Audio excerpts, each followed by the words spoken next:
नमस्कार दोस्तों, स्वागत है आपका आपके अपने चैनल कॉमर्स 6 में।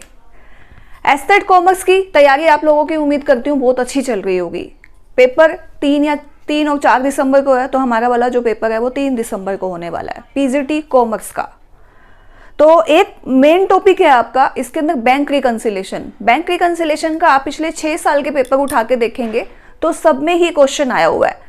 कई बार तो सिंपल एक आइटम पूछ ली जाती है कि ऐड होगी या लेस होगी, या फिर कई बार कुछ क्वेश्चन दे दिए जाते हैं। मैं दोनों के आपको टाइप्स बता देती हूँ, और उससे पहले जो छोटी सी थ्योरी है, जो बेस है इसका, जिससे आपका कोई भी क्वेश्चन गलत नहीं होगा, वो मैं आपको करवा देती हूँ।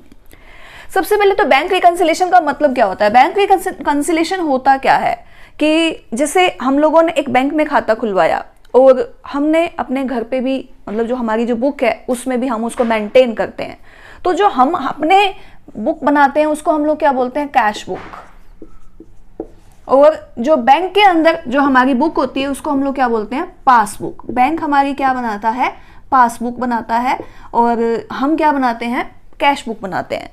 तो कैश बुक का बैलेंस हमारा मान लीजिए 1000 रुपीज आ रहा है, तो पासबुक का भी 1000 आ रहा है। हमने दोनों का मैच किया, कोई दिक्कत नहीं है, हम आराम से अपना निश्चिंत हो गए, बैंक बैलेंस मिल गया। लेकिन कई बार क्या होता है, जैसे हमने देखा हमारा जो बैंक कैश का बैलेंस है वो तो 50,000 रुपये, और पासबुक का बैलेंस 55,000 रुपये हो गया। 5,000 रुपये कहाँ से एक्स्ट्रा आ गए, अच्छी बात है आ गए, लेकिन हमें पता तो होना चाहिए कहाँ से, हो सकता है ये कम भी हो जाए। तो कई जो अगर मैं बात करूँ तो मैं हमेशा एक ही बात कहती हूँ कि हम लोग जो भी अकाउंट बनाना सीखते हैं या कुछ करते हैं तो हम बड़ी ऑर्गेनाइजेशंस के करते हैं। छोटी ऑर्गेनाइजेशन से हमें कोई मतलब नहीं है, 3-4 एंट्रीज हो गई हैं, उसके लिए ना हमें रिकंसिलेशन की जरूरत है ना कुछ, हमारा बैलेंस मिला हुआ होता है। लेकिन जब हम एक ऐसी ऑर्गेनाइजेशन में काम कर रहे हैं जिसके अंदर एक दिन में थाउजेंड्स एंट्रीज हो जाती हैं, तो उसमें हमें बैलेंस मैच करना हमारे लिए बहुत ज़्यादा जरूरी भी हो जाता है और मुश्किल भी हो जाता है। तो कुछ लोग क्या करते हैं, उसको वीकली करते हैं, कुछ लोग 15 डेज में, और जनरली मंथ के हिसाब से जो बैंक बैलेंस मिलाया जाता है कि मंथ की स्टार्टिंग के अंदर कितना है, क्लोजिंग में कितना है, और बाद में उन सबको मंथ वाइज मिला के साल की एंड में बैलेंस मिला लिया जाता है। तो अब बात करेंगे कि रिकंसिलेशन का मतलब ये होगा कि कैश बुक का और पासबुक का जो बैलेंस है वो आपका मैच होना चाहिए। अगर उसमें कहीं भी डिफरेंस है, उसमें जो भी हम एक्टिविटीज करेंगे, ऐड करेंगे, अमाउंट को लेस करेंगे, उसको क्या बोलेंगे हम लोग, बैंक रिकंसिलेशन। अब इस बैंक रिकंसिलेशन में हम क्या करते हैं, हमें 2 तरह से बैंक का जो बैलेंस है हम मिला सकते हैं। या तो हम कैश बुक का बैलेंस उठाएं और उसको पासबुक की तरह मिला दें, या फिर हम पासबुक का बैलेंस मिलाएं और उसमें से आइटम, जो भी आइटम ऐड करनी है या लेस करनी है उसको मिला दें। उन दोनों का अलग अलग इफेक्ट है। पेपर में कई बार एंट्रीज के अंदर ऊपर एज पर कैश बुक लिखा हुआ होता है, और बैलेंस कई बार एज पर बैंक बुक लिखा होता है या एज पर पासबुक लिखा होता है। तो हमने कंफ्यूज नहीं होना, हमने कंफ्यूज होते ही हमारी जो एंट्री है 1 नंबर हमारा चला जाता है। और 1 नंबर की जो वैल्यू है वो आप पुराने काफ़ी सारे स्टूडेंट, 1 नंबर की वैल्यू जो पुराने स्टूडेंट है जिनका 1-1 नंबर से छूट गया, उनसे पूछ के देखिए कि वैल्यू क्या होती है 1 नंबर की। तो देखिएगा एक बार, मैं कुछ आइटम्स हैं आपको बता देती हूँ कि ये आइटम हमने ऐड करनी है, और अगर दूसरी तरह से बैलेंस आ जाता है तो हमने उसको किस तरह से करना है, ये देखिएगा।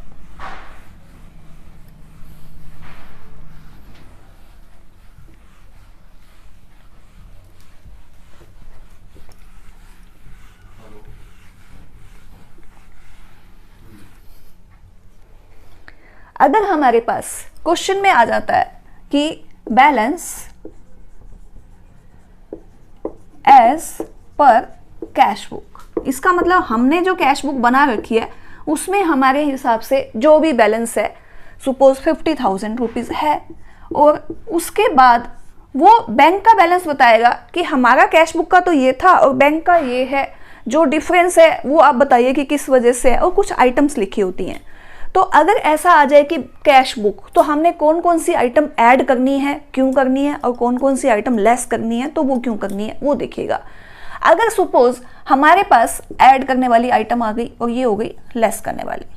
सपोज कोई कस्टमर ऐसा है जिसने हमें पेमेंट करनी है और वो डायरेक्ट ही बैंक में आया और बैंक में हमारे नाम का चेक लगा के चला गया, और हमें अभी पता ही नहीं है, क्लियर हो चुका है, और बाद में हमारे पास मैसेज आता है कि ये चेक तो हमने लगा दिया था।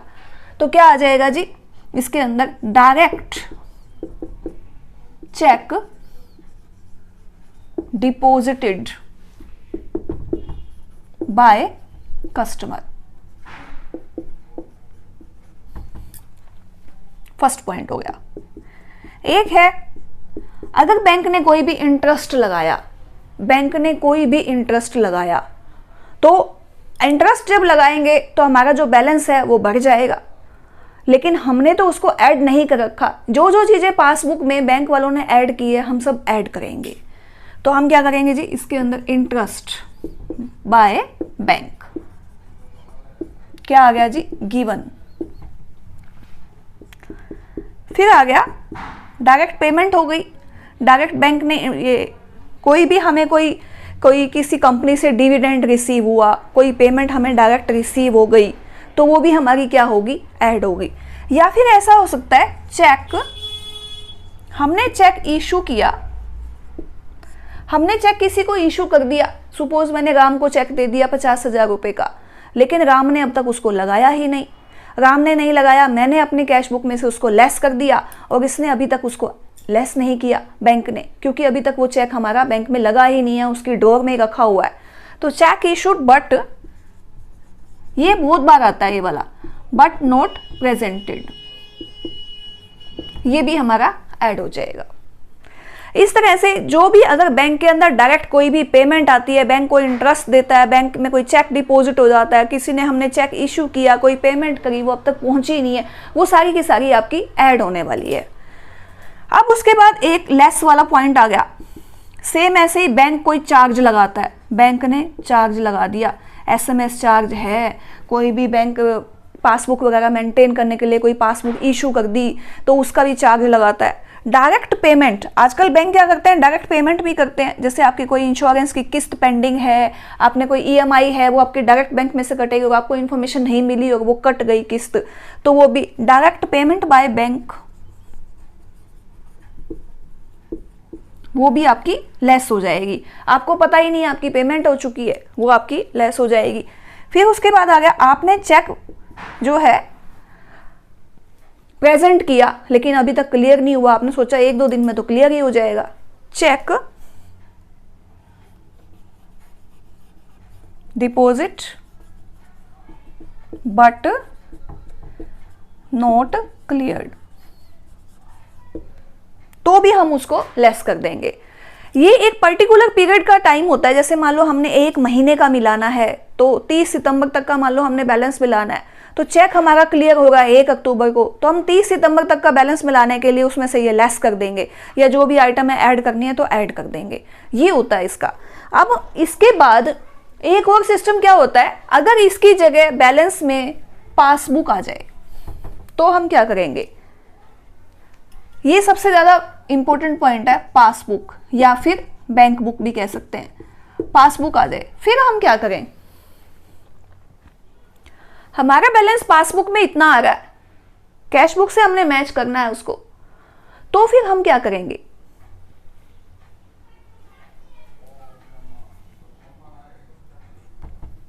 वो करने के बाद जितनी भी एंट्री हमने की है ये सारी की सारी अपोजिट हो जाएंगी। यानी कि जो हमने ऐड किया था वो तो लेस हो जाएगा और जो हमने लेस किया था वो हमारा ऐड हो जाएगा। ये आपने ध्यान करना है। और वो क्यों हो जाएगा, क्योंकि कैश बुक के हिसाब से जब हमने बैंक बैलेंस मिलाया कि हमारा कैश बुक में इतना है, पासबुक में इतना है, तो बैंक ने जो ऐड किया था हमने भी ऐड कर दिया, बैंक ने जो लेस किया था हमने भी लेस कर दिया। लेकिन अगर हम पासबुक के हिसाब से बैलेंस मिला रहे हैं तो हमने जो जो एंट्रीज की थी पासबुक को हम कैश बुक के हिसाब से मिलाएंगे, तो हमने जो चीज ऐड नहीं करी तो बैंक उसको माइनस कर देगा। हमने जो चीज ऐड कर रखी थी बैंक ने नहीं कर रखी, वो बैंक एक बार ऐड कर देगा सिर्फ रिकंसिलेशन के लिए। हमें क्या होता है, एक बेस चाहिए होता है, या तो हम कैश बुक को बैंक के हिसाब से मिलाएं या फिर हम बैंक बुक को कैश बुक के हिसाब से मिलाएं। अगर हम कैश बुक को बैंक के बुक के हिसाब से मिलाते हैं तो हमारी नॉर्मल एंट्री जो मैंने आपको पहले बताई है, जो ऐड करने वाली आइटम ऐड होंगी, जो लेस वाली है लेस होंगी। लेकिन अगर पासबुक का बैलेंस दिया हो तो उसकी अपोजिट एंट्री हो जाती है। अब एक और कंफ्यूजिंग वाला पॉइंट आ जाता है कि इसमें पासबुक तो लिख दिया, लेकिन पासबुक में क्या लिख दिया, डेबिट बैलेंस, एज पर पासबुक डेबिट बैलेंस, या फिर क्रेडिट बैलेंस, या फिर पासबुक की जगह कैश बुक। अब यहां पर क्या कंफ्यूजन है ये देखिएगा एक बार। हम आपने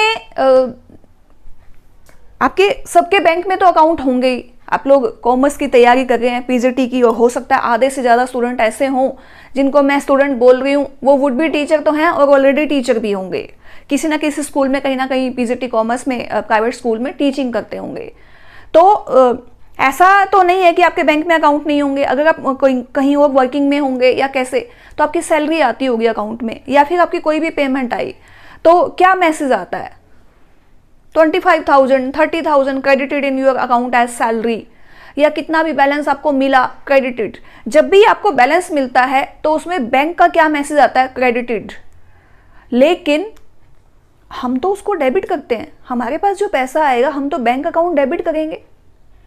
हमारे पास तो पैसा आ गया, हमने डेबिट किया, लेकिन बैंक ने क्या किया, क्रेडिट किया। क्यों? क्योंकि बैंक की वो लाइबिलिटी होती है, हमारी वो एसेट होती है। बैंक की लाइबिलिटी है तो बैंक क्रेडिट करेगा, क्योंकि हमारे अकाउंट में पैसा और जमा हो गया, बैंक वालों की लाइबिलिटी बढ़ गई। हमारे पास पैसा आया, हमारी एसेट बढ़ गई, हम उसको डेबिट करेंगे।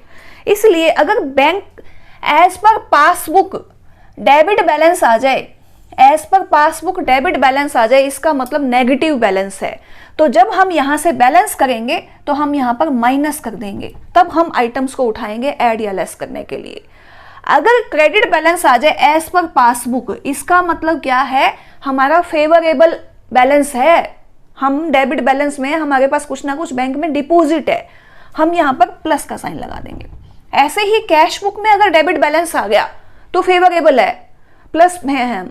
अगर कैश बुक में क्रेडिट बैलेंस आ गया, इसका मतलब क्या हो गया कि हमने ओवरड्राफ्ट लेगा कि हम माइनस में हैं, तो फिर से हम यहाँ पर माइनस का साइन लगा देंगे। बाकी का रूल वही का वही है, इसलिए आपने कंफ्यूज नहीं होना। अगर ये क्वेश्चन आ जाए कि एज पर पासबुक डेबिट बैलेंस या क्रेडिट बैलेंस, सेम ही आइटम्स को आपने एज पर पासबुक है तो रिवर्स एंट्री करनी है, एज पर कैश बुक है तो आपको जो आइटम्स मैंने बताई हैं पहले ऐड या लेस की, वही आपने ध्यान में रखनी है। और कुछ नहीं है इसके अंदर, कैसे भी क्वेश्चन हो आपको दिक्कत नहीं आएगी। क्वेश्चन कैसे आता है एक बार मैं वो बता देती हूँ आपको कि आपने करना कैसे है उसको। सबसे ज्यादा अगर मैं बात करूं एस्थेट की तो नहीं, केवीएस की, एनवीएस की, डीएसएसबी की, तो उसके अंदर जो क्वेश्चन आए हैं बैंक रिकंसिलेशन के, मैंने आरोही का भी पेपर दिया था और आरोही में भी यही क्वेश्चन आया था, check issued but not presented, check issued but not presented, what will you do. The amount जो था कि जो हमने चेक इशू किया लेकिन वो प्रेजेंट नहीं हुआ, मान लो 8,000 का है, तो उसको, उसका जो ऑप्शन था वो क्या था, एक तो था जी ऐड किया जाएगा, एक था लेस किया जाएगा, एक था कि कुछ भी नहीं किया जाएगा।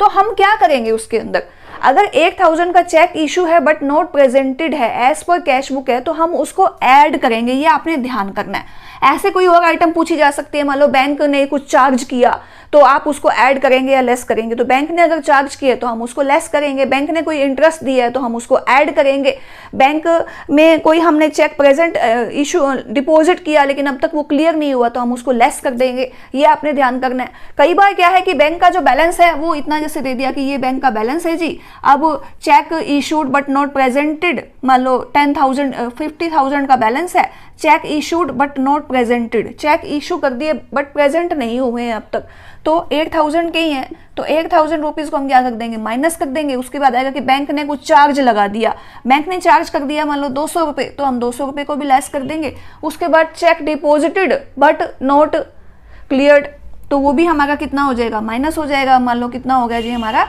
11,800 रुपये हो गए, तो बैलेंस कितना आएगा, बैलेंस कितना हो जाएगा हमारा, ये सारा का सारा आइटम आपका लेस का हो जाएगा। 20,000 रुपीज़ ये हो गए, तो 30,000 रुपीज़ आपका बैलेंस आ जाएगा।